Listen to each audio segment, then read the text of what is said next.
सबसे पहले आपको पार्ट 2 बताने से पहले बता देते हैं कि इसका पार्ट 1 आप लोग को पहले से अपलोड कर दिया गया है। अगर पार्ट 2 को अच्छी तरह से समझना है तो पार्ट 1 वाले को सबसे पहले आप लोग देख लेंगे ताकि पार्ट 2 को समझने में किसी प्रकार का आपको परेशानी न हो। चलिए अब हम आप लोग को पार्ट 2 के बारे में बताते हैं। कल आप लोग को परिमेय संख्या और अपरिमेय संख्या बताने के लिए बोला गया था, क्योंकि इससे पहले का टॉपिक जो था, जो भी संख्या था उसके बारे में बताया गया था। तो आज आपको वास्तविक संख्या में परिमेय संख्या और अपरिमेय संख्या के बारे में बताने जा रहे हैं। तो सबसे पहले परिमेय की बात करते हैं। परिमेय संख्या कहते किसको हैं? तो परिमेय की बात करने के उपरांत सबसे पहला आपका है परिमेय संख्या कहते किसको हैं? तो परिमेय संख्या कहने का मतलब होता है कि वैसी संख्या जिसे p/q के रूप में लिख सकते हैं, जिसे p/q के रूप में लिख सकते हैं, लेकिन q कभी भी 0 नहीं होना चाहिए। दूसरी बात, वो सभी संख्याएं जो आपका परिपूर्ण वर्ग है, क्या है? परिपूर्ण वर्ग है, वो सभी संख्याएं आपका परिमेय होगी। यानी जिसे हम लोग p/q के रूप में लिखेंगे वही आपका परिमेय होगा। अगर p/q के रूप में हम लोग नहीं लिखते हैं तो आपका परिमेय संख्या नहीं होगा। यानी बताएं क्या कि जिसे p/q के रूप में लिख सकते हैं, जिसे p/q के रूप में लिख सकते हैं, उसी को क्या कहते हैं? परिमेय। या क्या बोलेंगे, लेकिन मतलब लिख सकते हैं जहां क्या होना चाहिए? q जो है कभी भी 0, q इक्वल टू नॉट 0 हो, यानी q का मान 0 नहीं होना चाहिए। इसलिए नहीं होना चाहिए कि अगर किसी भी संख्या में 0 से भाग देते हैं तो उसका मान जो होता है अपरिभाषित होता है, और अपरिभाषित को हम लोग p/q के रूप में नहीं लिख सकते हैं। इसीलिए अगर ऐसा 1/0 है तो ये आपका परिमेय नहीं होगा, क्योंकि 1 में किसी भी संख्या से देंगे तो आपका अपरिभाषित हो जाएगा। लेकिन यही अगर क्या रहेगा, क्या हो जाएगा? अपरिभाषित। अगर दूसरी बात क्या है कि 0 में अगर किसी संख्या से भाग देते हैं तो उसका मान क्या होता है? 0 ही होता है। तो ये आपका परिमेय हो जाएगा, लेकिन ये आपका क्या हो जाएगा? परिमेय नहीं होगा। क्यों? क्योंकि परिमेय को p/q के रूप में अगर इसको लिखेंगे तो आप परिभाषित हो गया, p/q के रूप में नहीं लिख सकते हैं। लेकिन 0 में अगर किसी भी संख्या 2 से दी है तो 0 हुआ, अगर हम लोग 200 से डिवाइड देंगे तो ये 0 हो जाएगा। इसीलिए हम लोग बोलते हैं कि p/q के रूप में लिखेंगे, लेकिन q इक्वल टू नॉट 0 होना चाहिए। आगे बात करते हैं, और क्या है कि परिमेय जो है, क्या है? परिमेय जो संख्या होता है आपका परिपूर्ण वर्ग होता है। कौन सा? परिपूर्ण वर्ग होता है। जो परिमेय है वो आपका क्या है? परिपूर्ण वर्ग होता है। यानी कि रूट में रहेगा तो उसका पूर्ण रूप से क्या हो जाएगा? आपका वर्गमूल निकल जाएगा, तब वो परिमेय कहलाएगा, अन्यथा वो परिमेय नहीं कहलाएगा। यानी कहने का मतलब क्या है कि जिसे p/q के रूप में लिख सकते हैं, q इक्वल टू नॉट 0 हो और परिपूर्ण वर्ग हो। जैसे एग्जाम्पल देकर हम लोग सीखते हैं, जैसे अगर 6.3 है तो इसे पॉइंट देकर हम लोग 10 लिख सकते हैं, परिमेय हो जाएगा। अगर क्या है 5 है, इसे कुछ नीचे नहीं है तो 1 लिख सकते हैं, परिमेय हो जाएगा, है ना। अगर मानते 6.95 है और 95 के ऊपर रेकरिंग है तो इससे भी हम लोग p/q के रूप में लिखेंगे तो ये भी आपका परिमेय होगा। लेकिन अगर मानते 6.9599599995 डॉट डॉट डॉट डॉट है तो इसे हम लोग रेकरिंग भी नहीं दे सकते हैं। क्यों? क्योंकि रेकरिंग कब दिया जाता है? जब आपका सेम अंक आता है, जब आपका सेम अंक आता है, सेम रिपीट होती है। तो जैसे कि 6.333333 डॉट डॉट दिया तो इसको 6.3 के ऊपर रेकरिंग डाल सकते हैं, क्योंकि सेम चीज आ रहा है। क्या आ रहा है? सेम चीज आ रहा है। तो ए आपका परिमेय होगा, लेकिन ए जो है आपका परिमेय नहीं होगा, क्योंकि इसे हम लोग p/q के रूप में नहीं लिख सकते हैं। तो परिमेय कहने का साफ मतलब हो गया, जिसको p/q के रूप में लिख सकते हैं, बदल सकते हैं, उसी को परिमेय कहेंगे, अन्यथा किसी को परिमेय नहीं कहेंगे। दूसरी बात क्या होता है कि अगर परिपूर्ण वर्ग है, क्या है भाई? परिपूर्ण वर्ग कहने का मतलब क्या है? अंडर रूट जो है 169 तो 169 जो है किसका है? 13 का है, तो 13 तो हो गया। अगर यही कहेंगे अंडर रूट 75 तो अंडर रूट 75 किसी का परिपूर्ण वर्ग नहीं है, तो ये आपका परिमेय नहीं होगा। या अंडर रूट क्या है?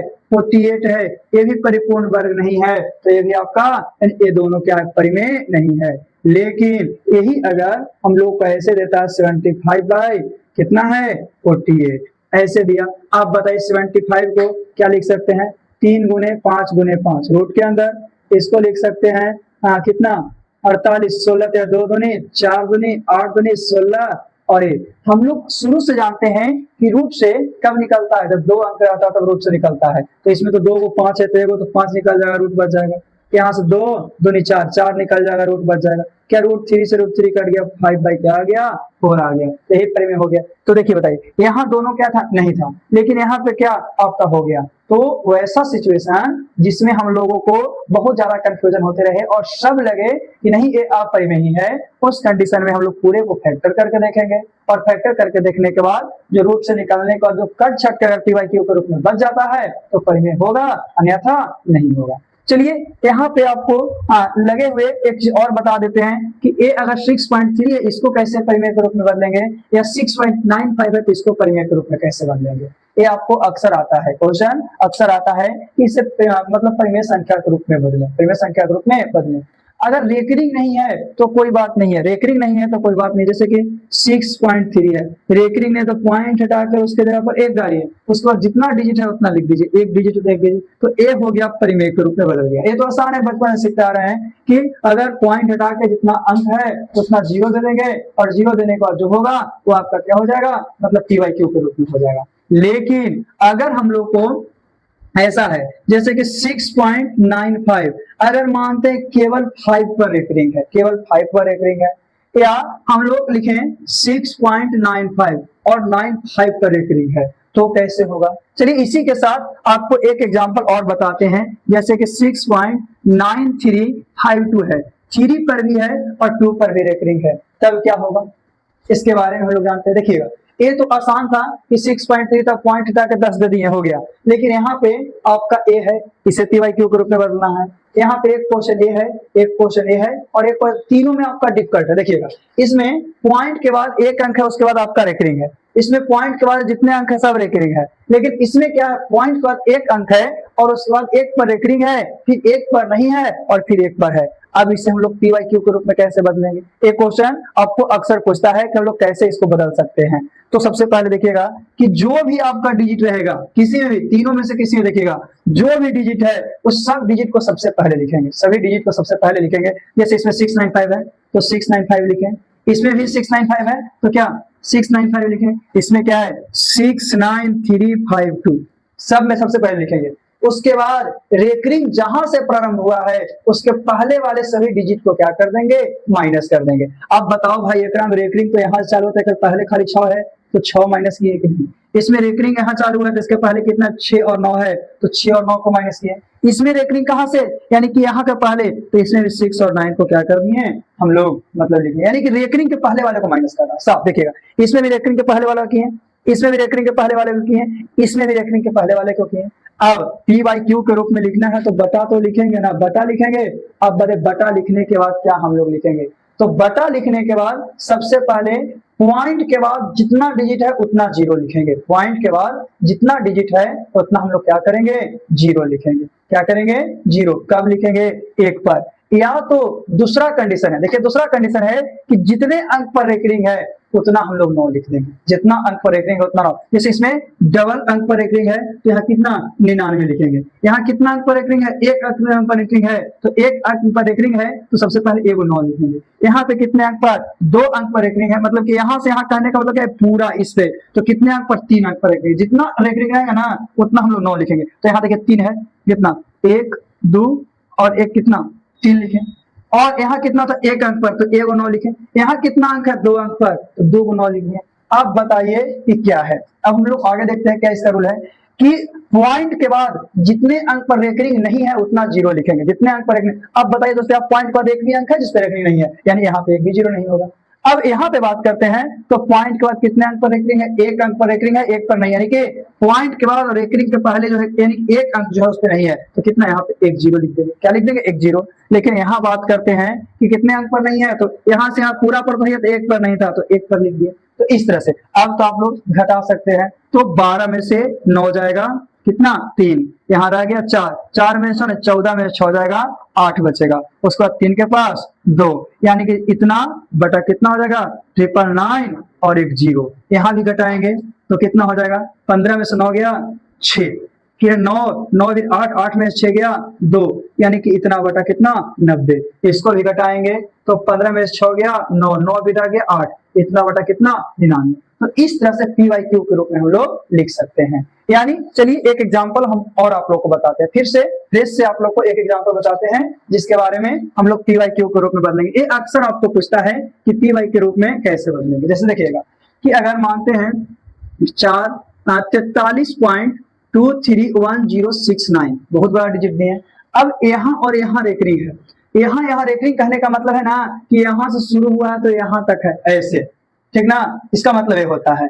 और हम लोग क्या जाने कि सबसे पहले जितना सबको लिख लेंगे, तो सबको लिखेंगे भाई 432311069, सबसे पहला यही बताएं। उसके बाद माइनस करना, जहां से रेकरिंग चालू है उसके पहले सबको माइनस कर देना। तो रेकरिंग तो हमारा यहाँ चालू है, इसके पहले कितना है 4 है, 3 है, 2 है, 3, यही माइनस किए।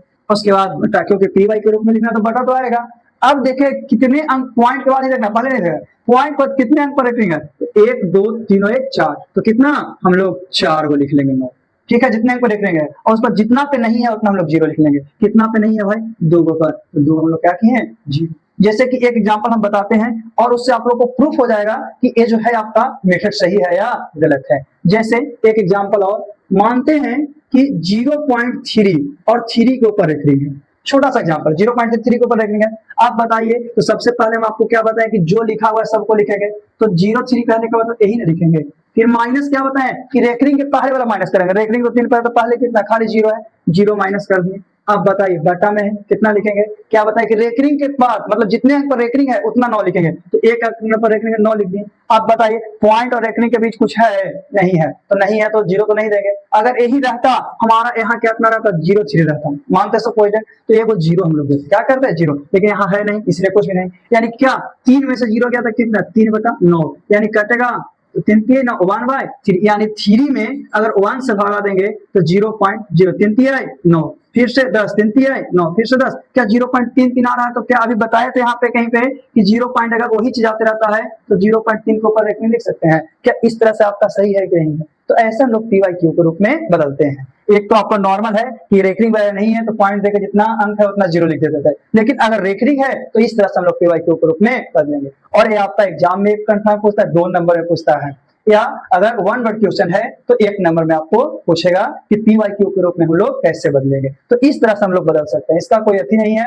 ऐसे आप लोग को फार्मूला भी है, लेकिन फार्मूला से अच्छा है कि आप लोग ऐसे निकालिएगा तो जल्दी आप लोग को निकल जाएगा। हाँ, आगे में हेडिंग में क्या डाल दीजिएगा, अगर परिमेय संख्या के रूप में लिखना है तो परिमेय संख्या बराबर इतना, परिमेय संख्या बराबर इतना। इस तरह से आप पी वाई क्यू के रूप में बदल सकते हैं। तो हाँ, क्या अगर एक पी वाई क्यू के रूप में बदला गया तो एक परिमेय होगा कि नहीं होगा, कंफर्म होगा। क्यों, क्योंकि बताया कि जिसको पी वाई क्यू के रूप में बदलते हैं वही आपका परिमेय होता है, जिसको नहीं बदलते हैं तो आपका परिमेय नहीं होता है। तो ये था आपका परिमेय संख्या, ठीक है। अगर हम लोग को सिलेक्ट करने के लिए देगा कि निम्न में कौन सा परिमेय संख्या है तो हम लोग सिलेक्ट कर सकते हैं कौन कौन है कौन कौन नहीं है। रूट वाला ये बताएं, अगर पूरा निकाल लेते हैं, निकालने के बाद अगर हमारा क्या है बेरूट से बाहर अगर निकल जाता है पूरी तरह से कट छट के किसी भी तरह से तो परिमेय होगा, अगर नहीं निकलेगा तो कोई कंडीशन वो परिमेय नहीं होगा। चलिए आगे बात करते हैं अब अपरिमेय संख्या की, किसकी, अपरिमेय संख्या की। तो आप लोग शुरू से देख रहे होंगे तो आप लोग नोट करते जाइएगा ताकि आप लोग को किसी प्रकार का परेशानी ना हो, और नहीं तो आप लोग 2-4 क्वेश्चन अपने से बनाकर देखिएगा।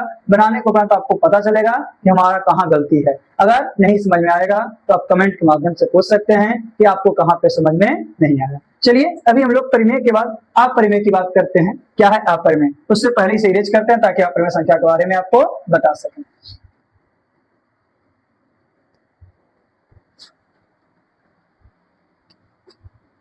देखिए अपरिमेय क्या है भाई, अपरिमेय के बारे में जानते हैं, उसके बाद ये दोनों को रिलेशन के बारे में भी जानेंगे कि रिलेशन क्या है।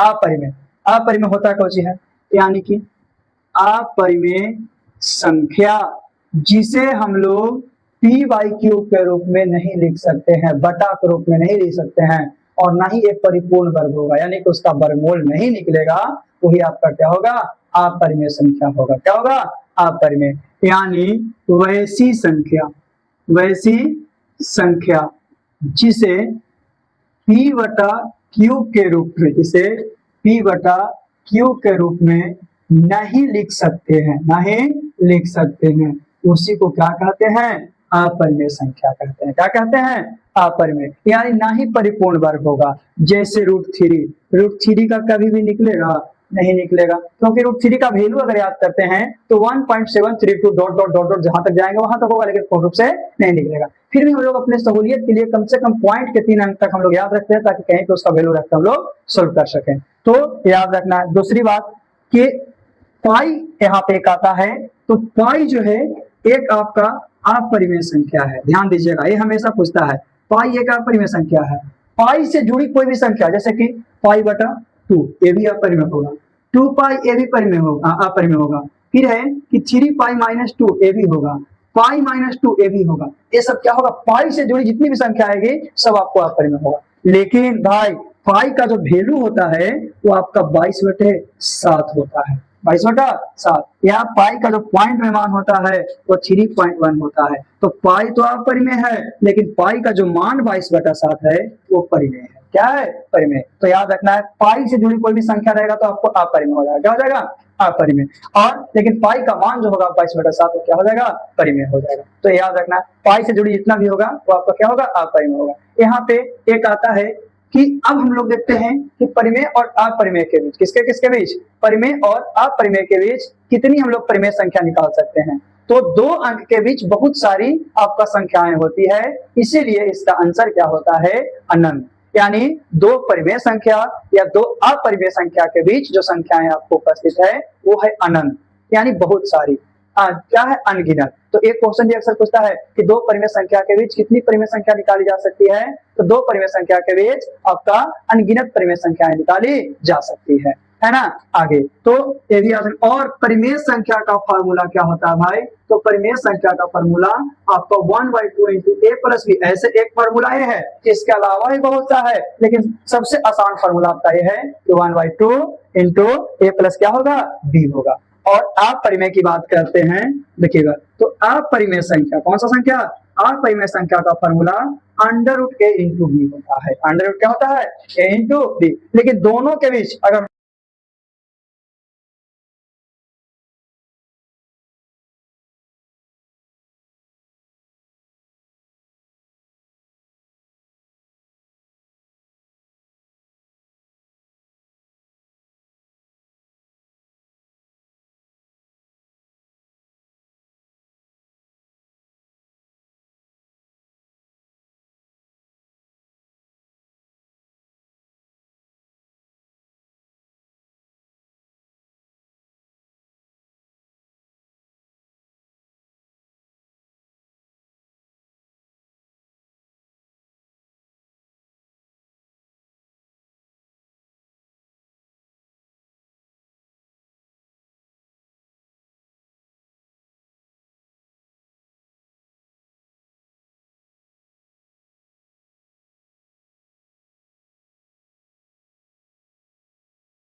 तो हम भी बता रहे थे कि अगर 2 परिमेय संख्या का योग पूछेगा या अंतर पूछेगा तो हमेशा क्या होगा? परिमेय होगा। ये याद रखना है। दूसरी बात, परिमेय संख्याओं का जो आपका गुणनफल है या भागफल है वो भी हमेशा परिमेय ही होगा। क्या होगा? परिमेय होगा। यानी गुणनफल रहेगा या आपका क्या रहेगा? भागफल रहेगा वो भी हमेशा क्या होगा, परिमेय ही होगा। यानी परिमेय के साथ अगर अगला परिमेय है तो उसका रिलेशन योगफल हो, अंतर हो, गुणनफल हो या भागफल हो, वो हमेशा आपका परिमेय ही रहता है। क्या रहता है, परिमेय रहता है ये अक्सर। दूसरी बात, अपरिमेय तो अपरिमेय के साथ रहेगा तो आपका क्या, परिमेय और अपरिमेय दोनों हो सकता है। परिमेय हो सकता है भी और अपरिमेय भी हो सकता है। यानी दोनों परिमेय है अगर उसको जोड़ेंगे, दोनों परिमेय है अगर उसको जोड़ेंगे तो आपका क्या हो जाएगा, परिमेय भी हो सकता है अपरिमेय भी। अब सोच रहे होंगे कि ऐसे कैसे होगा, देखिए कैसे होगा। अगर देखिए 3√2 ये तो आपका अपरिमेय है और इसमें -3√2 को जोड़ेंगे तो माइनस प्लस तो कट के 0 आ गया ना भाई, तो ये परिमेय हो गया ना। लेकिन यही रहता कितना कि 4√2 रहता तो क्या -√2 आता, तो अपरिमेय होता है कि नहीं होता, होता ना। तो याद रखना है कि अगर दोनों अपरिमेय है, दोनों अपरिमेय है तो उसका परिमेय भी हो सकता है या अपरिमेय भी हो सकता है। परिमेय भी हो सकता है या आप माइनस कीजिए, योगफल कीजिए, गुणनफल कीजिए या भागफल कीजिए, या क्या कीजिए, भागफल कीजिए। तो ये चारों कंडीशन इसमें भी, यानी योग, दूसरा क्या अंतर, तीसरा क्या भागफल भाग, और चौथा क्या गुणा यानी गुणनफल, ये चारों कीजिएगा आपस में परिमेय परिमेय है तो परिमेय ही होगा। लेकिन ये दोनों आपस में अपरिमेय अपरिमेय है तो परिमेय और अपरिमेय दोनों होगा। लेकिन अब बात करते हैं दोनों अलग अलग कि एक परिमेय रहेगा और एक अपरिमेय रहेगा तो उसका योग हमेशा अपरिमेय होगा। एक परिमेय है और दूसरा अपरिमेय है तो उसका योग हमेशा क्या होगा, अपरिमेय होगा। एक परिमेय है दूसरा अपरिमेय है तो उसका अंतर भी हमेशा आपका अपरिमेय ही होगा। अगर एक परिमेय है दूसरा अपरिमेय है और उसका गुणनफल करते हैं तो भी आपका अपरिमेय होगा। और अगर एक परिमेय और एक अपरिमेय का भागफल है वो भी आपका क्या होगा, अपरिमेय होगा। तो इस तरह से परिमेय और अपरिमेय संख्या के बारे में हम लोग जानते हैं। और वही दोनों संख्या मिलकर कौन कौन भाई, तो परिमेय प्लस अपरिमेय, परिमेय प्लस अपरिमेय ये दोनों मिलकर ही आपका वास्तविक संख्या कहलाएगा। तब जाकर आपका लेसन का नाम जो है वास्तविक संख्या उसका डिफिनेशन निकलेगा। यानी जितने भी परिमेय है वो और अपरिमेय है वो, और पूरा का पूरा यानी परिमेय और अपरिमेय के समूह को क्या कह सकते हैं हम लोग, वास्तविक संख्या कहते हैं। और वास्तविक संख्या ए हो गया, और इसके अलावा जैसे कि √3 है भाई तो ए तो आपका मतलब कि अपरिमेय है, लेकिन अंडर रूट में 3 है तो ए तो आपका नहीं है, यानी ए वास्तविक है लेकिन ये वास्तविक नहीं है। तो वास्तविक और अवास्तविक मिलकर आपका किसका, संख्या का निर्माण करता है। क्योंकि दुनिया में दो ही प्रकार का संख्या, एक वास्तविक है तो एक अवास्तविक है, और अवास्तविक हो गया क्योंकि इसका वैल्यू नहीं निकल सकता है। और परिमेय और अपरिमेय मिलेगा था किसका, वास्तविक संख्या का। तो इस तरह से आपका वास्तविक संख्या का दो पार्ट में पूरा आपका क्या है, थ्योरी। अगले टाइप में आपको क्या है कि इसमें से जितने भी टाइप का क्वेश्चन है, जितने भी टाइप का क्वेश्चन 10 12 15 16 जो भी क्वेश्चन टाइप का है आपका परिमेय अपरिमेय से, उसके बारे में आपको बताएंगे। दूसरी बात, इसमें और एक टॉपिक है जिसको हम लोग बोलते हैं, अभी तो बचपन से हम लोग भाग विधि कहते आते हैं, लेकिन आगे जाके थ्योरम में कन्वर्ट होता है, और इस थ्योरम में कन्वर्ट होने के बाद उसका नाम यूक्लिड विभाजन या एल्गोरिथम के नाम से हम लोग क्या करते हैं, जानते हैं। यूक्लिड विभाजन एल्गोरिथम के नाम से जानते हैं। तो अगले टाइप में आप लोग को इससे भी आपको संबंधित, जैसे एलसीएम एचसीएफ, एलसीएम क्या होता है, एचसीएफ क्या होता है, ये दोनों के बीच रिलेशन क्या होता है ना। अगर रिलेशन काम करेगा तो कितने संख्या तक काम करेगा, ये सब के बारे में आपको क्या है, बताया जाएगा। तो आज के लिए इतना ही है। अगले टाइप में आपको जितना भी 16 17 जो भी टाइप का क्वेश्चन आपसे पूछा जाता है वो आपको बताया जाएगा।